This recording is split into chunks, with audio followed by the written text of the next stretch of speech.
அஸ்ஸலாமு அலைக்கும்.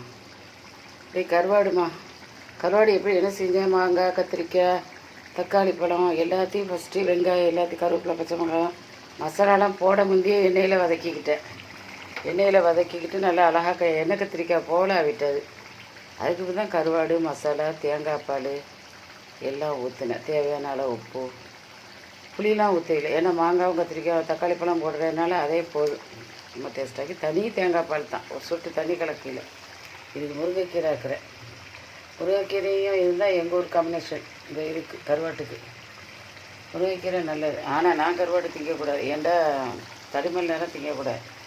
மாம்பழம், சோறு கொச்சிக்கிட்டு பாருங்கண்டு இதில் சாப்பாடு தான். எனக்கு ஒரு ஆம்லெட் இடம் போட்டுக்கிறேன். இது ஒரு வீட்டுக்கு கொடுக்குறேன் கேட்டால் கருவாடு ஆக்கிறது அழகாக ஆக்கியிருக்காங்கண்டு எல்லாம் போட்டு இறால் கருவாடு எல்லாம் போட்டு சூப்பராக ஆக்கிக்கிடு. எண்ணெய் விட்டுக்கிட்டிக்கிறா பார்க்க எப்படி இருக்குன்னு பாருங்கள்.